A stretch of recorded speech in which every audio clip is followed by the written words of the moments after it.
ఇప్పటి వరకు మీరు ఎన్నో సినిమాలు చూస్తుంటారు, మనుషుల పైన యానిమల్స్ పైన చాలా. ఇంతెందుకు మన రాజమౌళి గారు తీసిన ఏగ కూడా చూస్తుంటారు.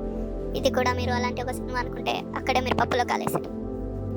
ఇదేంటి వాయిస్ ఉంది కానీ ఫేస్ లేదనుకుంటున్నారా? కొంచెం రైట్ టర్నింగ్ ఇచ్చుకో.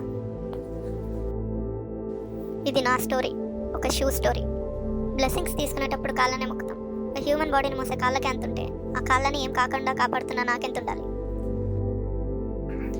ఏంటి వీడిచ్చే బిల్డప్కి వీడికి మ్యాచ్ అవ్వలేదు అనుకుంటున్నారా? ఇప్పుడంటే ఈ షూ ర్యాక్ని కదలకుండా చూసి ఇలా అయిపోయాను, కానీ 2 months ముందు మాత్రం ఎస్ ఇది నేనే. ఎవరి కోసం వెయిట్ చేస్తున్నా అనుకుంటున్నారా?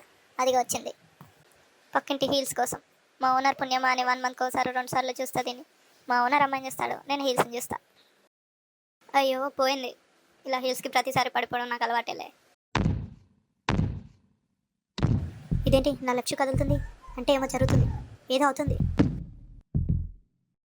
ఈ ఇంటికి మనుషులే రారు. ప్యాకేజ్ ఏంటి? ఏముంది అందులో? ఏంటి కొత్త షూవా?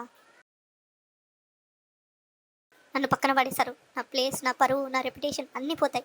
నాకు అసలే డస్ట్ ఎలర్జీ. అక్కడ మాత్రం పెట్టకు ప్లీజ్. అంటే నేను అనుకున్న పెళ్ళి ఇప్పుడు వాడితో అయ్యి నేను మిగిలిపోతానా?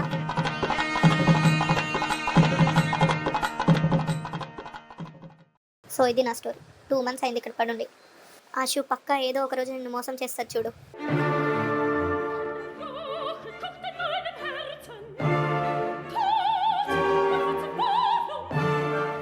అందుకే బాబు ఓల్డ్ ఈజ్ గోల్డ్ అంటారు పెద్దలు.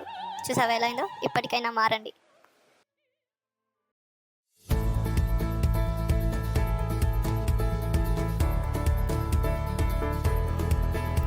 ఫైనలీ నా ప్లేస్ నాకు దొరికింది, మా ఓనర్ అమ్మాయి దొరికింది, నాకు నా సోల్మేట్ దొరికింది.